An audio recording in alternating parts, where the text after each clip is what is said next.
اور ایک حصہ دوبارہ کاشتکاری پہ لگاتا ہوں اور تیسرا حصہ خالص میں نے مسکینوں، یتیموں اور غریبوں کے لیے رکھا ہوا ہے۔ وہ جو تیسرا حصہ اللہ کرے آپ سمجھیں، وہ رب کے بندوں پہ تیسرا حصہ خرچ کرتا ہے نا، تو کریم مالک نے فرمایا جہاں سے غریب کا حصہ جاتا ہے وہ کھیت خشک نہیں رہنا چاہیے، وہ جہاں سے مسکین روٹی کھاتے ہیں وہ خشک نہ رہے، جہاں سے یتیموں کو کچھ آتا ہے کہیں اس کی فصل رہ نہ جائے۔ میں اور آپ بھی اگر اپنے مال میں مسکینوں، یتیموں، غریبوں کے حصے رکھ لیں گے تو فصلیں خشک نہیں رہیں گی، ان کے اندر تازگی آئے گی، نور آئے گا، کرم آئے گا، خاص کر خدا کی رحمت برسے گی۔ مدد اللہ سے چاہیں، اپنی توجہات کا مرکز رب رسول کی ذات کو بنائیں، پھر آپ محسوس کریں گے کہ بڑی جلدی اللہ تعالیٰ کی مدد آنے لگی ہے۔ کبھی آپ صرف کہہ دیں نا میرا رب میرے ساتھ ہے، اس لفظ میں اتنی طاقت ہے کہ دشمن ویسے زہر ہو جاتا ہے۔ زندگی میں کسی سے بھی لڑائی ہو، اچھی طرح سوچ لیں کہ اللہ اس طرف ہے یا اس طرف ہے۔ اگر آپ زیادتی پہ ہیں تو پھر رب مظلوم کی جانب ہے۔ اگر اللہ کی مدد آپ کے ساتھ ہے تو دنیا کی کوئی طاقت آپ کو گرا نہیں سکتی، اور اگر آپ مظلوم کے مقابلے میں ظالم بن کے آپ کھڑے ہو گئے ہیں اور آپ نے رویہ وہ اختیار کیا ہے کہ جس میں مدد نہیں آئے گی، تو پھر یاد رکھ لیں کہ آپ کوئی بھی ہیں، کہاں بھی ہیں، آپ کمزور ہیں۔ طاقتور تھے ابتدائے اسلام میں، ظاہری طاقت تھی کفار مکہ کے پاس، وہ ڈنڈوں سے مارتے تھے غریبوں کو، ان کے ہاتھوں میں ڈنڈے تھے، پر خدائی طاقت ان مظلوموں کے ساتھ تھی۔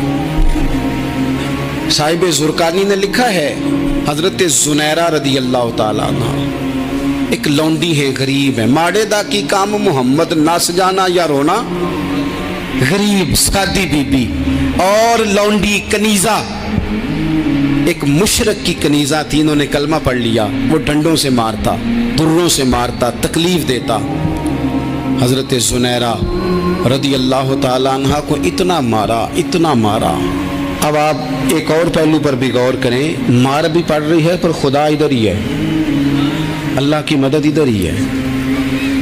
رب کہتا ہے کہ پہلے تو صبر کرنا، ان اللہ مع الصابرین، تو صبر کرے گا تو پھر رب کی معیت ملے گی، ذرا ٹھہرنا، تو تھوڑا ڈٹنا۔ ان الذین قالوا ربنا اللہ ثم استقاموا تتنزل علیہم الملائکہ، تو کہے اللہ میرا رب ہے، پھر تو پہلے ڈٹ، پہلے تو نے ڈٹنا ہے۔ ثم استقاموا، جو ڈٹ گیا، تتنزل علیہم الملائکہ، ڈٹنے والے کے لیے مدد آتی، پہلے تھوڑا ٹھہرنا پڑتا ہے، پہلے تھوڑا صبر کرنا پڑتا ہے، حوصلہ کرنا پڑتا ہے، اس کے بعد مدد آتی۔